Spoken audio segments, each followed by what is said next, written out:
Hi everyone, I'm Jack Crowley. I'm the president of Water Street Mission, and I'm excited to welcome you to our first ever virtual Top Chef event. And I want to first of all just thank you for joining us today. This is a unique scenario, it's a unique season, and as much as we would love to be together with you, Top Chef is one of our favorite nights. We know you understand, and we're all in this situation, but we're so glad that you chose to join us today. And we're excited to give you a few minutes of just a reminder of why Water Street Health Services is so important. A lot of things have changed here at Water Street during this season, and one of the things that stood out to me as we've put our focus on caring for our guests' safety and health and nutrition during this season is how valuable Water Street Health Services is to us as an organization, how much they bring to the table as we were determining what the best processes and policies we could implement were, and also just caring for our guests and our staff well. It's been amazing to me, and Water Street Health Services is such a gift to our organization, especially in this season.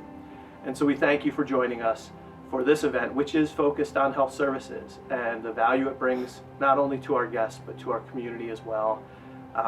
We're looking forward to the next 15 minutes or so. We're going to have some great things for you, including a visit with Chef Daniel Laboon in his private kitchen. He is the executive chef at the Belvedere Inn, Josephine's Downtown, and C'est La Vie Bistro, and he's going to share one of his favorite dishes with you today. We're going to get to hear an amazing story from one of our guests, Sheila, and how her life has been changed and transformed through our nurse care management program, through the assistance of the staff and volunteers here at Water Street, and you're going to be blessed by her story and how God has worked in her life. You'll also get to hear from one of our great friends, Jim Saxton, who's been a supporter and friend of the ministry for a long time, and he's going to share with you just why health services is so important to not only Water Street but to our whole community, and encourage you to continue to support and partner with us. And finally, you'll get to hear from Greg Kessler, our Vice President of Water Street Health Services, and he'll just share a little update on what's happening with our health services and the impact that it's having throughout the whole year, not just during this COVID crisis, and also to thank you for spending your time with us and supporting us. So glad you joined us once again. Looking forward to the next several minutes together, and now I'm going to hand it off to Chef Laboon in his private kitchen.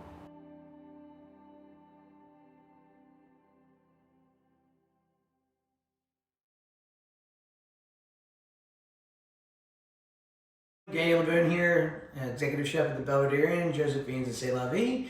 We're doing a cooking demonstration with halibut Grenache Bois, and it's going to be our style that we twist on with the caper brown butter sauce. We're doing this for the Water Street Rescue Mission. Get your pan hot. A little olive oil.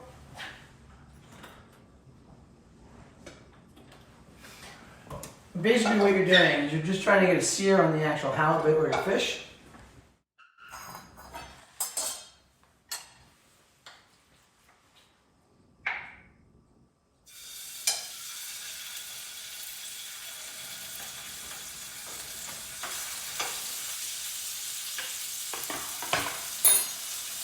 What we do is we do a brown butter using Fluger rudder, European style of course, and then the capers. And the classic way of the south of France is browning the butter and blooming the actual capers here. We also add tomatoes, mushrooms, red onions, Roman artichokes, and black olives into the dish. It gives a lot more flavor. So you're looking for about a 2-minute pan sear on each side.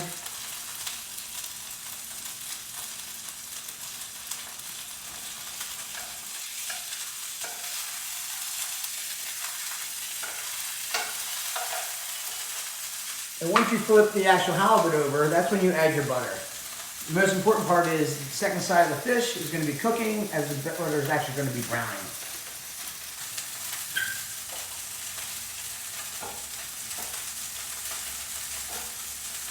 For 2 portions, I recommend 4 ounces of butter.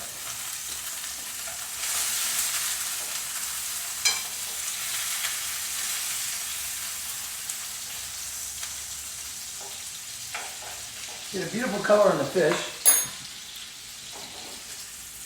Nice brown texture. And now you're just cooking the actual piece of seafood, shrimp, crab, any type of fish that you like, the whole way through as the butter is actually browning in the pan. The next step is actually blooming your capers.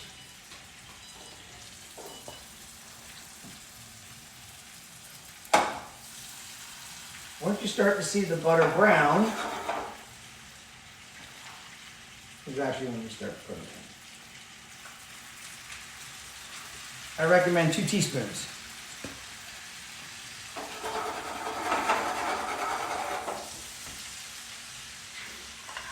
Next will be the red onions. Obviously they have to cook.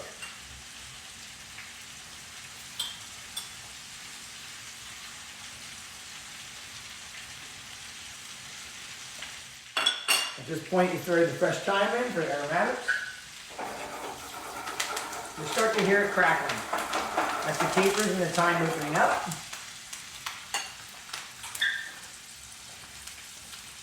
At this point, add some mushrooms.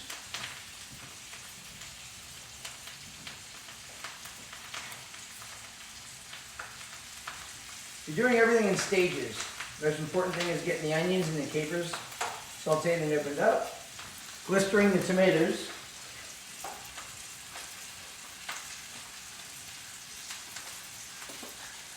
Cured black olives, which are pitted. The reason why we don't salt too much of the actual seafood is because you have the capers and the black olives. They take on their own natural salt characteristics. At this point, your onions are almost finished.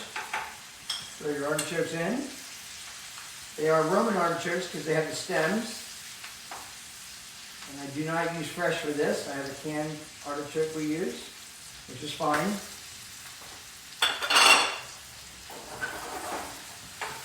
Now you just want to baste your fish. And if you see the color of the butter, getting to the point of the brownness that you're looking for. And the capers here are opening up perfectly.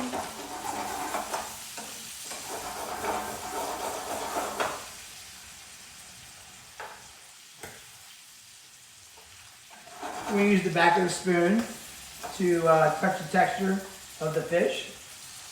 At this point, you can flip it over.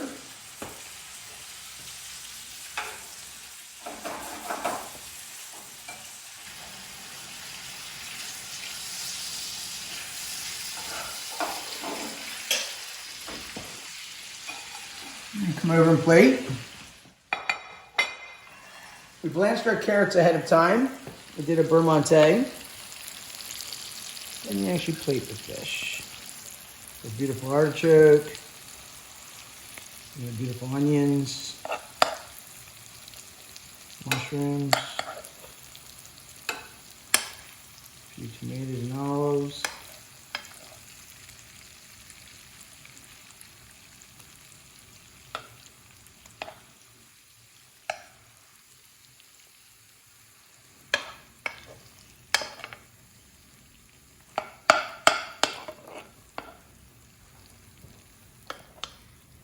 And that's classic caper grenadinois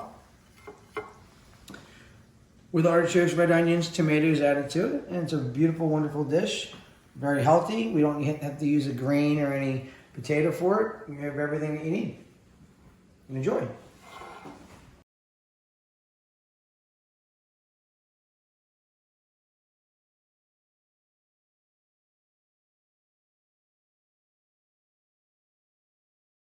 I grew up, I feel it was normal, I don't know how everybody else feels, but my parents didn't go to church. We didn't go to church as a group. I never really thought too much about, God and things like that. I always thought of my dad was God.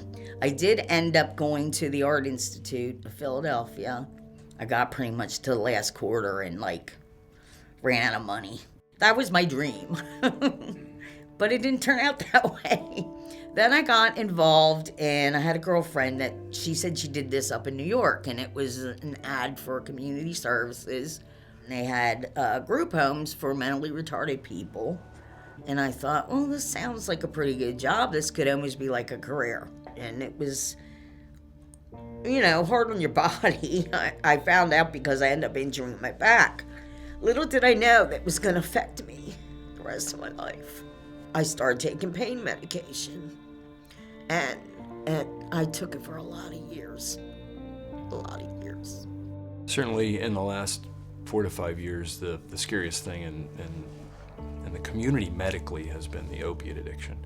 And I understand that very frequently that addiction is a result of prescribed medication. And unfortunately, those medicines are addictive enough that when they get you in their grip, it's hard to let go. Towards the end, I couldn't be in denial anymore. I mean, it took me all the way to heroin and everything. Messing with heroin and shooting it in my arm. And it's like I'm getting up in the morning and I'm going to work. And it's like, this is pretty bad, Sheila. I'm talking to myself. Like, I cannot deny this anymore. Here I need to stick a needle in my arm to go to work. How it starts is by asking for help, which is something I really didn't do a lot. And so I came clean to my family and to everybody. When Sheila came to us, she came from a history of having a back injury from work early on, and dealing with chronic pain for many years, ultimately ending up abusing prescription meds and then heroin. And so when she came to us after she had been through rehab and some other supportive services, she still had this chronic pain issue kind of in the forefront. It was great to have Jean and Twana. Everybody's been so helpful. And this is where I get blubbery again because I don't know what I would have done without all these people. A nurse care manager coordinates patient care in a specific setting, and I think, just like every setting has its unique aspects of that, nurse care management here at Water Street also has unique aspects, providing navigation of the healthcare system, providing education and support in health-related decisions, providing connection with resources, whether that's, again, resources in the community or maybe it's supplies and things that can support a guest. She really helped a lot by phone calls and just her position here. She was able to help me. The nurse case management program really assists them in, first of all, understanding their own health care a little better. Our nurse case manager can attend other consultations with the patients. And all of that assists in improving their health care. Orthopedic doctors, said that she certainly needed a hip replacement, and that they thought a significant amount of her pain may have been coming from this hip. On our one-on-ones, we kept thinking about the future. Like, what's the future going to look like if you have this surgery and you don't have pain anymore? And so Sheila would start to talk about that, like what her hopes were. And then, so how can we plan for that? Like, when you're feeling better, like what are the things that we can do to move you from this spot closer to your goal of what you want your future to look like? As she looked into having surgery, the surgeon was requiring her to quit smoking for a certain period of time before she could have the surgery, and to lose a certain amount of weight. I had to lose weight fast, and it's hard to do when you can't get up and move around. So that was with Jean too. She'd go down and break everything down, and I worked with her every week, meeting with her and us just stabbing at everything, getting me to quit smoking. It was so exciting to see Sheila be able to finally get to her surgery, and just to visit and touch base in the hospital during that journey, and then, the connection of when is she ready to come back. Because now I can get around, and it's like I don't want to go seek anything else. I want to be clean. You could see a difference in how she carried herself. I feel like she had this renewed kind of energy and enthusiasm for life. It was transformation because she relied on God in those moments, and you could truly see that in her. I would cry with her But then I saw that she was no longer crying about that pain. She was crying because she had made these several ooches and these changes in her life. It was amazing. Sheila's just amazing. As someone moves along on their journey here, that we also are trying to empower them when they leave here, be at a different place in how they manage their care. It's all helped me to grow. And, I've grown a lot with my relationship with Jesus and with the Lord. It's just good to see her because it's good to see the fact that she is doing better and, hopefully moving towards those goals that she had when she wasn't sure what life would look like outside of a bed for however many hours a day. I have a lot more to give. I have God in my life. I have people in my corner to help me fight. Sheila is that person who came in very broken physically and mentally, and now to see her walking without her cane. I mean, actually, I've seen Sheila skip, so I'm like, okay, this is real. This is real. She is the real deal.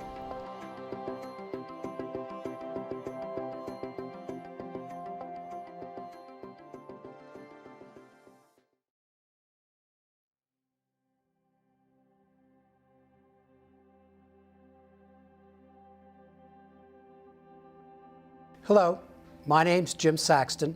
I'm the CEO of Saxton & Stump. We're longtime supporters and passionate supporters of Water Street Mission. Top Chef's Dinner is an event we all look forward to every year. We look forward to seeing all of you. We look forward to hearing about the great things that Water Street Mission is doing in our community. And of course, we look forward to the great food. Tonight, it's virtual because of this unanticipated, unimaginable disruption. But there will be no disruption as to all of our support for Water Street Mission. Top Chef supports Water Street Health Services. Now imagine this. Water Street Health Services provides 3,500 visits, medical and dental, a year, and over 200 hours a week of counseling. Tonight, the hope was to raise enough money to absorb about 40% of the budget. And as you can imagine, there is some unexpected expenses to keep their staff and their guests safe. So tonight, we all have to step up even more. That's not unusual for this community. It's one of the reasons we all love the Lancaster community so much. This is really what we're all about. Nothing like this has ever happened before. Prayerfully, nothing like this will ever happen again. So let's support Water Street like we never have. Let's all do that together. Let's show Water Street just how much we care about them, their staff, their guests. Our firm is a sponsor tonight, but in addition, we're donating $35,000 for this event. We ask you to join us in that effort. To Water Street, from the bottom of our hearts, thank you for all that you do for our community. God bless you. To everyone, stay safe, stay healthy, stay strong, and stay positive. Thank you.